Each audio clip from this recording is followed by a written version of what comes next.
Public relations professionals have to learn to master persuasion. So today we're going to talk about public opinion and persuasion. Let me go ahead and share my screen and then we can get started. Okay, here we go. Today we will talk about these three things. We will talk about public opinion and the elements that influence it. We will talk about opinion leaders and some theories around those. And we're going to talk about persuasion as it relates to public relations. Okay, so what is public opinion? Well, it's honestly a little hard to define. It's even harder to measure. But for the purposes of this lecture, we will talk about public opinion in a very simplified way. Opinions that can be publicly expressed without feeling isolated. So anything that you can share publicly without being criticized for it, without being isolated for something like that, is public opinion. It's a sum of views that are held by those interested in that subject. It could be political, it could be something else, it could be environmental, it could be an opinion about somebody's a sport, any kind of opinion that can be expressed publicly without being reprimanded for it is what we call public opinion. So let's move on to the next concept, opinion leaders. Now think of somebody who is knowledgeable, who is very articulate, is very clear in how they express themselves about specific issues. Those folks are called opinion leaders. Some of you watching this video could probably relate to that if you yourself are an opinion leader. So anyone who's knowledgeable about a specific subject and is able to express their views about that subject with clarity is called an opinion leader. There are two types of opinion leaders. Opinion leaders can be formal or they can be informal. Formal opinion leaders are folks who are like the CEOs or the head of activist groups or folks in the political system who have been elected. Our president, all of those folks are formal opinion leaders. Then there are informal opinion leaders. So folks who are role models, who are influencers, who can exert some level of pressure within their peer group to make people do something or think about it in a particular way. People who are admired. Those folks are informal opinion leaders. Now, people that you may follow on Instagram or TikTok, well, if they have a very large following and they have an ideology that you'd like, to follow because, you believe in this person and therefore that ideology, that person would be defined as an opinion leader, an informal opinion leader. Okay, so two types of opinion leaders, formal, informal. Now what I'd like to do is give you some key theories about opinion leaders. These are not boring, these are fun. So pay attention, you'll have a good time and you'll learn something. In general, both formal and informal opinion leaders play a pretty important role in the life cycle of public opinion. Now let's talk about these two theories. Multiple step flow theory. Well, think of yourself as an opinion leader. Okay, you would take information about a specific topic from all different media around you. It could be newspapers, it could be websites, it could be other formal opinion leaders, it could be TV, radio, podcast, books, social media. So you would take information from all of these things about a specific topic, formulate your own opinion about it, and then share it with your followers, people who follow you. And so that is what we call a multi-step or multiple step flow theory. The second one there is the n-step theory. The n-step theory is basically something that just suggests that people are influenced by different opinion leaders around the same issue. Now, think of yourself as a follower, not an opinion leader, as a follower. You follow opinion leaders. Well, are you going to only follow one opinion leader? No. You're going to follow multiple opinion leaders and then eventually get influenced in different ways by each of these folks. And that's what we call the N-step theory. Okay, the next theory is what we call the agenda setting theory. Now, there are three levels here that we talk about. And by the way, you would hear about the agenda setting theory if you are studying journalism and if you're studying media effects. And so you might be familiar with it a little bit, but we're going to look at it from the concept of public relations here. So number one, media tells us what to think about, but not what to think. So what is the media doing? The media is through a selection of stories, sharing information with you. Now, it's not telling you how to think about those stories. It's only telling you, here are the stories you should think about. So that's the first thing that you see there. Number two, direct influence of the media is limited, which basically means that it's the opinion leaders who are influencing you. Media is just sharing information. Number three, the media sets agenda, conveys attributes about the subject of the news. So if you heard of the word gatekeeping, this is where we're going with this particular conversation. Every media channel brings stories to you from a specific lens, from a specific perspective. And that's what we call gatekeeping. They choose what to share, and it's a selection of stories that we get to see. So growing up, for example, in South Asia, I heard a lot more about the world through the TV channels than I did when I moved to the US in my 20s. And I realized that if I did not watch multiple channels like BBC, like Fox, like CNN, like Al Jazeera, I wouldn't get a full perspective of what's going on in the world, because each channel chose to share information from a particular angle, from a particular perspective. They're the ones setting the agenda and the subjects of news. And that's what we call the second level agenda setting effects. Okay, let's move on. This next one is called the media dependency theory. Media can have a pretty powerful effect on how we think and feel about things, especially when we haven't thought about those things before.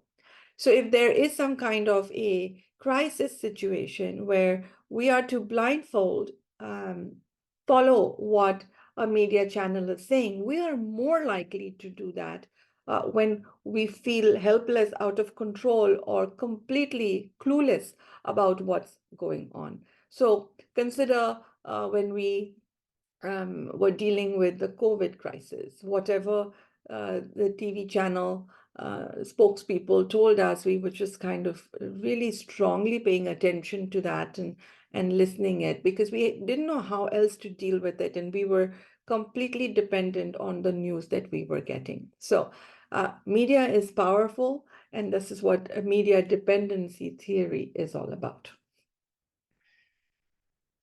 Okay.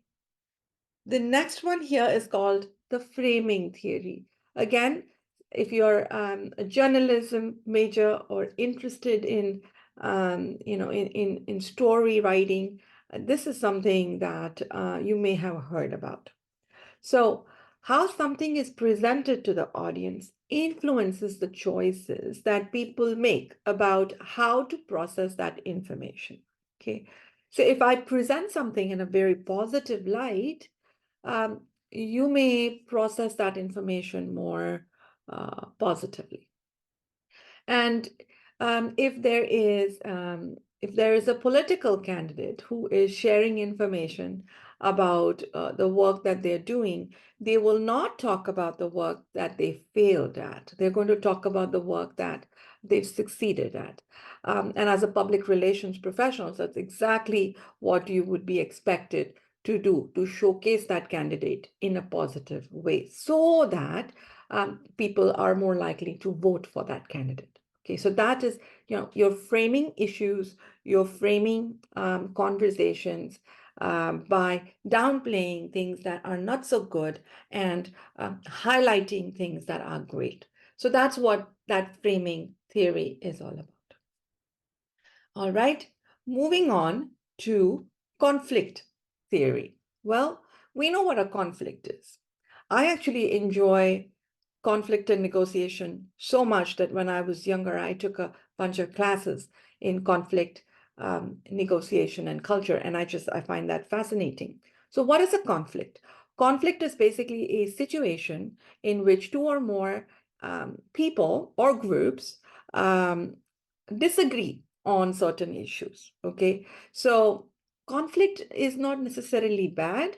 What it does do, it helps shape public opinion.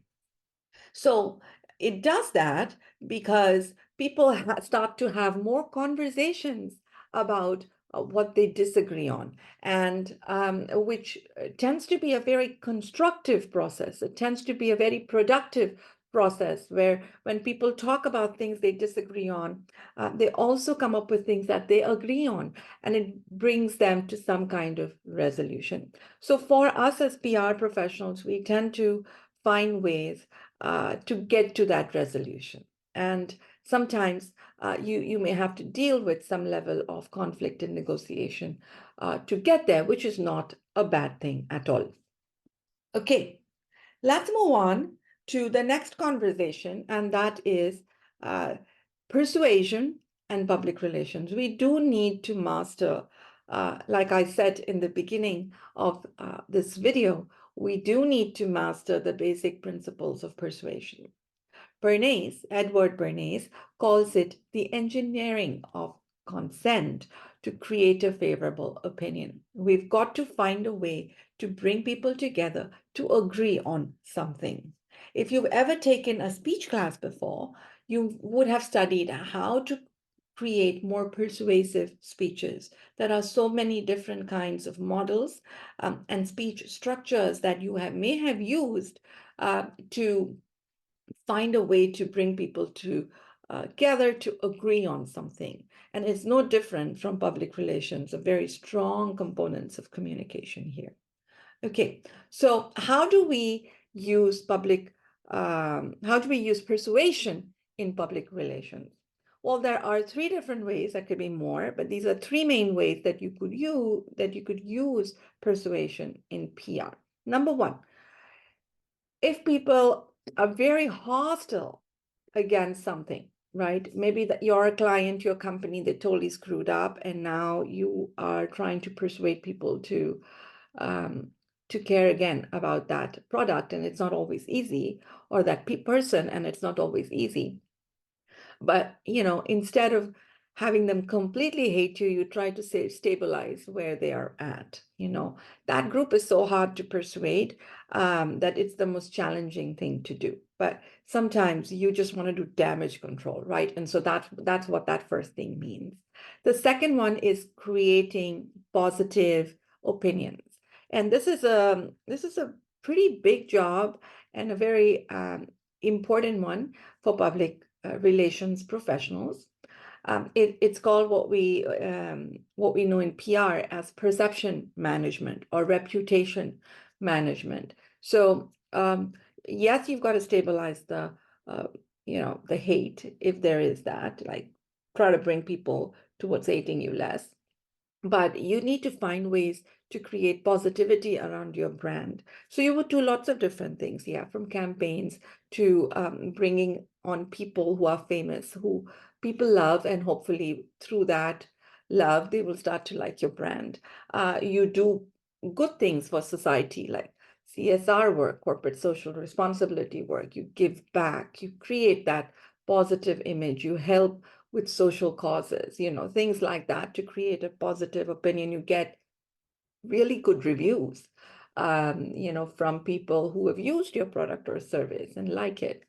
And then third, you want to maintain favorable opinions, which is basically a group of people who already like you, but you got to keep them continuing to like you, right? So you want to reinforce that loyalty. So you want to give them a little bit more through your loyalty programs for special access to things, freebies, um, thank you notes, free products, things like that, an extra 20% off, like whatever you can do to maintain that favorable opinion, you need to do. So these are some of the things that we do in public relations connected to persuasion. Okay, so some of the techniques that I really enjoy when I'm creating my campaigns are what you're seeing here on this slide. Some of the stuff you may have used if you have kids or nieces and nephews, and if you're a teacher, then you have students. Like you probably know some of these techniques. It's something that we use on kids. We definitely use it on kids, but we also could use it on adults. So the yes and yes persuasion technique is to basically develop a pattern of yes answers. So let's say you ask a question to your audience, a question which is likely to result as a yes, as an answer. And then you ask another question, and then you ask a third question. And most of these questions, you're hoping that you're likely to get that yes as an answer. And then you ask a question where you know that you're slightly on shaky grounds, that people are not going to say yes, but because they've said yes so many times with all these related, relevant questions, that the question that seems a little bit on shaky grounds might still get that yes answer. So that's the first technique. The second one is offer structured choices, A or B. So for example, I often tell my daughter when she was younger, she doesn't listen to me anymore, she's 13. But when she was younger, I said, well, you can have ice cream or chocolate. You can't have both, right? So she has to choose. They're both two good things. And so, but I don't want her to have both, right? So I'm going to find a way to get her to choose. And that's basically offered structured choices. Number three is seek partial commitment. I don't know if you've been, gifted like one of these timeshare property gift cards for like $150. You can go somewhere and stay for 3 nights. And in return, you have to watch one of these timeshare, presentations. And then when you do that, they might eventually push you towards considering buying that timeshare, which allows you to you have to pay a certain amount, and then you can use that property every year, and you still have to keep paying every year a specific amount to be able to use that property. But the property, buying a timeshare is a very expensive proposition. So it could start off at, 30,000, 25, 30,000, but they're not going to ask you to spend the 30,000. They're going to say you only have to put like $1,500 down, and then you'll just have to pay over time, but you can use these really fancy, properties. We have properties from all over the world. And so you can just go anywhere and you can use these properties every year, and you would still be paying the same amount, which is peanuts, right? So the way they talk about it, honestly, I think it's a scam. But the way they talk about it is they try to seek partial commitment. So they might say, listen, you can watch this video and then make a decision, right? You don't have to rush into this. We're not pushing you. But they are kind of trying to seek partial commitment. So that's absolutely a persuasion technique that you see being used very often. Finally, ask for more and settle for less. This is something that is a great strategy if you're in business and sales and in any kind of persuasion field. This is something you would need to do. So let's say you are part of a PR department in a company, and every year you get a budget, but you have to showcase what you're going to use that budget for. So usually you want to ask for more because you know you're not going to get a lot of money, but you're going to get at least some of it. So you would put together this elaborate budget, right? And then, big program and with all the bells and whistles, and eventually you'll be like, okay, you know what, we'll take this out, but we want this much money, right? It's easier to settle for something rather than nothing, right? And so, just ask for the world and be okay with just getting something smaller than that. Okay. Okay, let's talk about persuasive research findings. So in general, any kind of attempt to be persuasive in PR has led to some of these research findings. So instead of scaring people, if you give a more positive appeal, it's more effective. Radio and TV are more persuasive than print. We know that that's where the world has been moving. And now there will be a conversation around social media being more persuasive than print as well, right? But TV, it glues people. It literally gets people together. People feel like part of stuff a lot more because it's audio and visual combined. Logical appeals are better for educated folks. So emotional conversations, emotional appeals work. We call them pathos in our world here.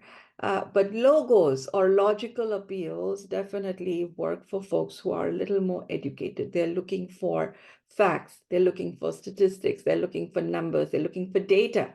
And if you send that kind of information along, they're more likely to pay more attention. And often educated folks are the ones who are also, they have the buying power. So for us, that's important.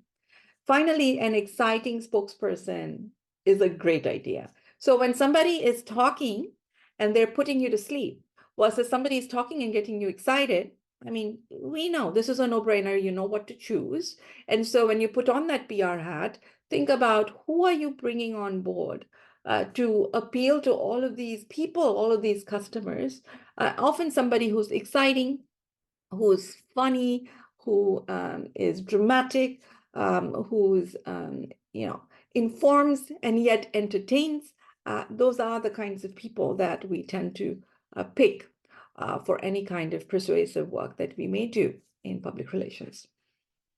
So that concludes our conversation on public opinion. Just to give you a reminder, we talked about public opinion, we talked about opinion leaders, we talked about a bunch of theories, and we talked about how persuasion is so important in public relations. Thank you.